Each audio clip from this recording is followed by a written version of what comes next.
ভোটের পর ফের ভোট।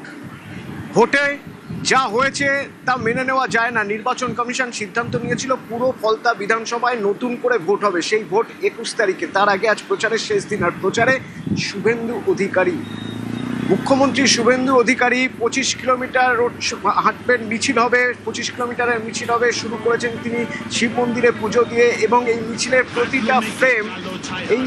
প্রতিটা ফ্রেম প্রমাণ করছে বিজেপির নির্বাচনী প্রচারের কিছু কয়েনেজ।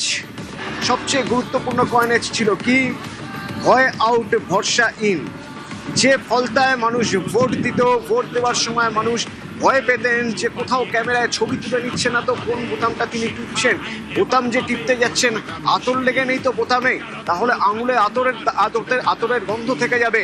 সেলোটেপ নেই তো, কোথাও প্রার্থীর নাম পুরোটাই সেলোটেপ দিয়ে ঢাকা। সেই ফলতায় এবার ভোট হবে। এই সব কিছু ছাড়া মানুষ সেই ভোটের আগে যে প্রচার, সেই প্রচারে শুভেন্দু অধিকারীর সঙ্গে হাঁটছেন, কখনো হাত মেলাচ্ছেন, কখনো ছবি তোলার চেষ্টা করছেন, সেলফি তোলার চেষ্টা করছেন। প্রচুর মহিলা রাস্তার দুপাশে রয়েছেন, দেখতে পাচ্ছি, যারা ফুল দিয়ে মালা দিয়ে বরণ করে নিচ্ছেন নতুন মুখ্যমন্ত্রীকে। এই ছবি কিসের ইঙ্গিত? অর্পণ আছে আমার সঙ্গে। অর্পণ, এই ছবি তুমি বলছিলে যখন তোমার সঙ্গে কথা হচ্ছিল যে এই ফলতায় মাসখানেক আগের ছবিও যদি আমরা দেখি, সেখানে হাতে গুনে পাওয়া যেত রাস্তার ধারে কটা বিজেপির হোর্ডিং রয়েছে, পতাকা রয়েছে। রাতারাতি সেগুলো গায়েব হয়ে যেত লাগানোর পরেই। এখন ঠিক উল্টো ছবি দেখা যাচ্ছে। দুদিন পরেই ভোট, কিসের ইঙ্গিত?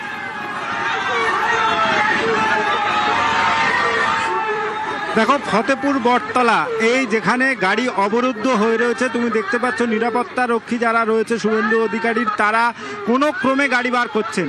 এই ফতেপুর বটতলা এলাকায় কেউ একটা মানুষ তারা বাইরে বেরোতেন না, এবং ভোটে তারা অংশগ্রহণ নিতেই পারতেন না। তারা একাধিক সংবাদ মাধ্যমে এবং আমাদের যে আমরা এসেছিলাম আমাদের কাছে বলেছে। এবং আজকে সেখানে দেখা যাচ্ছে যে বিজেপি কর্মী সমর্থকরা তারা এত পরিমাণে রাস্তার উপরে এসেছে যে রাস্তা সম্পূর্ণরূপে অবরুদ্ধ হয়ে যায়। এবং এই ছবিটা কিন্তু আমরা দেখেছি যে বঙ্গনগরের যে এলাকা, সেখান থেকে যখন শুরু হয়েছে মিছিল, কিন্তু যত দূরে গিয়েছে ততই দীর্ঘ হয়েছে সেই মিছিলের প্রস্থ। এবং এখনও পর্যন্ত রাস্তার দুধারে যেমন উৎসাহ মানুষ তারা অপেক্ষা করছেন, এবং প্রচুর মানুষ তারা বাইক নিয়ে এসেছেন এই যে মিছিল, সেই মিছিলে অংশগ্রহণ করতে। অবশ্যই তুমি যেটা বলছিলে যে ভয় আউট ফলতা থেকে, সেটা তো এই ছবি থেকেই পরিষ্কার। রাজ্যে পালা বদলের পর যে আমূল পরিবর্তন, যে মানুষ যে স্বাধীনতা পেয়েছে, সেটা কিন্তু এই ফলতাতে এসে আজকের এই ছবি তার প্রমাণ। কারণ তোমাকে বলবো যে এই ফলতায় নির্বাচনের জন্য আমরা কাজে এসেছিলাম, সেখানে এসে মানুষের মুখ থেকে তারা কিন্তু কথা বলতে পারতেন না। সে কেন্দ্রীয় বাহিনী রয়েছে, তারপরেও তারা কথা বলতে পারেননি। তুমি জানবে, স্পেশাল অবজারভার থেকে শুরু করে পুলিশ অবজারভার অজয় কুমার পাল, তিনি যখন এখানে এসেছেন, তার কাছে ভোট দিয়ে বাড়ি যাওয়ার পর মার খেয়ে তিনি পরিবারের তরফ থেকে এক বৃদ্ধ এবং তার নাতি, তারা এসছেন আমাকে বাঁচান, কারণ তারা নির্বাচনে অংশগ্রহণ করেছেন এবং নির্বাচনে অংশগ্রহণ করার জন্য তাদেরকে মেরে ফেলা হবে এমনই হুমকি দেওয়া হয়েছে যেদিন নির্বাচন চলছিল। আর সেই দিনটা কিন্তু আজকে বদলেছে। তুমি দেখতে পাচ্ছ আবারও বটতলা ছেড়ে কিছুটা আসার পরে আবার গাড়ি কিন্তু বন্ধ হয়ে গেল, কারণ মানুষজন, তারা গ্রামের মানুষজন, তারা রাস্তার উপরে এসেছেন, এসে শুভেন্দু অধিকারীকে একবার দেখা করে তাদেরকে শুভেচ্ছা বিনিময় চলছে, এবং শুভেন্দু অধিকারী নিজে ফুল ছুঁড়ে তাদেরকে সম্বোধন করছেন। এবং এলাকার যারা মহিলারা রয়েছেন, শিশুরা রয়েছেন, তারা কিন্তু ভয় কাটিয়ে তারা এসছেন শুভেন্দু অধিকারীকে দেখতে, তাদের যে বিজেপি প্রার্থী দেবাংশু পাণ্ডাকে দেখতে। কারণ কোনো রাজনৈতিক দল, তৃণমূল কংগ্রেস ছাড়া কিন্তু এখানে সেইভাবে কোনো মিটিং করা যায়নি। এবং দেবাংশু পাণ্ডা নিজেও 29 তারিখের আগে অভিযোগ করেছিলেন যে যখনই আমরা প্রচারে যাচ্ছি আমাদের ওপরে হামলা হচ্ছে। সেই দিন বদলেছে। আজ কিন্তু সাধারণ মানুষ তারা বিজেপির পতাকা হাতে নিয়ে রাস্তার ধারে দাঁড়িয়ে রয়েছেন। শিশুরা, মহিলারা তারা এসে দাঁড়িয়েছেন। অর্থাৎ যে আগামী 21 তারিখ যে পুনর্নির্বাচন, সেই নির্বাচনের আগে ফলতা ভয়মুক্ত হয়েছে, ভরসা তাদের মধ্যে রয়েছে, রাজ্য সরকারের উপরে ভরসা রয়েছে এবং আরো একটা গুরুত্বপূর্ণ জায়গা, তা হলো এই ফলতায় এতটা জায়গা জুড়ে ছিল কারখানা, যে কারখানাগুলো সব বন্ধ হয়ে গেছে একের পর এক। কাজ করতে গেলে চলে যেতে হচ্ছে অন্য রাজ্যে। ফলতার মানুষ আর অন্য রাজ্যে যেতে চাইছেন না, চাইছেন যে সেই ফলতায় তো এসিজেড ছিল, বিশেষ অর্থনৈতিক অঞ্চল, তো সেই বিশেষ অর্থনৈতিক অঞ্চলে নতুন করে কারখানা গড়ে উঠুক। শুভেন্দু অধিকারী স্পেশাল প্যাকেজের কথা বলেছেন ফলতার জন্য, আজ শুনুন। ইনসিডেন্ট মারপিট এসব আমাদের শেখায় না ভারতীয় সংস্কৃতি, বিজেপির সংস্কৃতিতে নেই। কোন ছবি যেন না আসে, মানে ঘটনা যেন না ঘটে। এমনি মানুষ ভালোবেসে দুহাত উজাড় করে ভোট দিয়ে দিবে পদ্ম ফুলে, ভালোবাসা দিয়ে জিতে নিন সবাইকে। আর ফলতার জন্য মুখ্যমন্ত্রীর স্পেশাল প্যাকেজ আগামী বাজেটে থাকবে। ভেঙ্কটেশ্বর রয়েছেন আমার সঙ্গে। ভেঙ্কটেশ্বর, রাজ্যের অর্থনীতির ইতিহাসে নাম লেখা থাকবে ফলতার, কারণ ফলতাতেই প্রথম এসিজেড বা স্পেশাল ইকোনমিক জোন তৈরি হয়েছিল।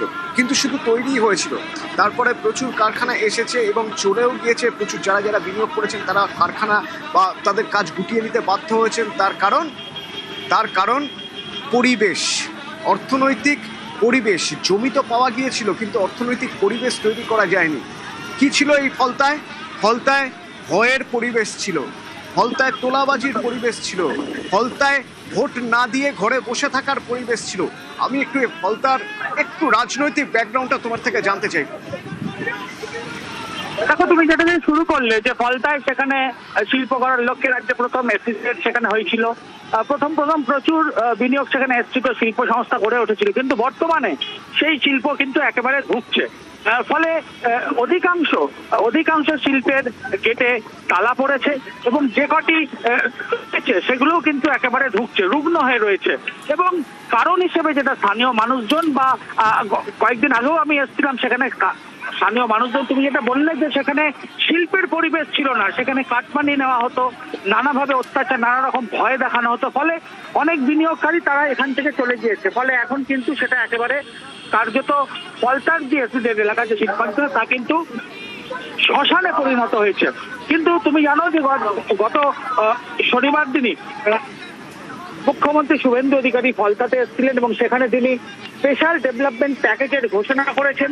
এবং তার পরের দিনই বিজেপির রাজ্য সভাপতি শ্রমিক ভট্টাচার্য তিনি এসেছিলেন, সেখানেও তিনি বলেছেন যে ফলতায় যে সমস্ত রুগ্ন শিল্পাঞ্চল সেগুলো চাঙ্গা করা হবে। অর্থাৎ শিল্প একদিকে শিল্পাঞ্চল, অন্যদিকে যে সমস্ত মানুষজন এই ফলতার এই এসিজেডকে ঘিরে অনেক স্বপ্ন দেখেছিলেন যে তারা এখানে চাকরি পাবেন, কিন্তু অধিকাংশই তাদের ভিন রাজ্যে গিয়ে চাকরি করতে হচ্ছে।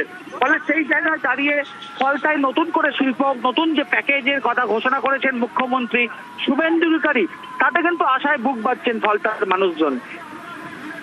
ঠিকই ভেঙ্কটেশ্বর। এবং শুধুমাত্র এই যে একটা অর্থনৈতিক সুবিধা বা অর্থনৈতিক যে সুযোগ তাদের পাওয়া উচিত ছিল সেখান থেকে বঞ্চিত হয়েছেন, সেই জায়গাটা শুধু নয়, আরও একটা জায়গা গুরুত্বপূর্ণ, তা হলো freedom of speech, freedom of power.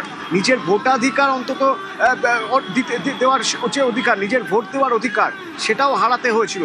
একটা ভয়ের পরিবেশ ছিল। এই ফলতার রাজনৈতিক ইতিহাস যদি দেখি আমরা গত 15 বছরে, তাহলে ফলতার মানুষ কি আদৌ ভোট দিতে পেরেছিলেন এই প্রশ্ন উঠবে। যে রাজনৈতিক অশান্তি হয়েছে, সেই রাজনৈতিক অশান্তিতে ঘর ছাড়া হয়েছেন অনেকে, মারা গেছেন কেউ। আজ এই সরকার ভারতীয় জনতা পার্টির সেই সব কর্মীদের কথা বলছে তাদের পাশে এই সরকার দাঁড়াবে এবং ভবিষ্যতে যাতে তাদের কোনো অসুবিধা না হয়, যা তারা হারিয়েছেন তা ফিরে পাওয়া হতে যাবে না, কিন্তু ভবিষ্যতে যাতে তাদের অর্থনৈতিকভাবে তারা ঠিক থাকতে পারেন সেটাও দেখবে এই সরকার। মুখ্যমন্ত্রী শুভেন্দু অধিকারীর বক্তব্য। যত মিথ্যা মামলা আপনাদের করেছে, আমরা আইনগত ভাবে আমাদের বিজেপি কর্মীদেরকে আমরা এই সমস্ত মামলা থেকে বের করে আনবো। আর যারা গত পোস্টাল ভায়োলেন্সে খুন হয়েছেন, শহীদ হয়েছেন, তাদের প্রত্যেকের পরিবারকে আমরা চাকরি দিচ্ছি। তালিকা করবে দেবাংশু জেতার পরে যতজনকে জেল খাটিয়েছে ভীষণ অত্যাচার করেছে।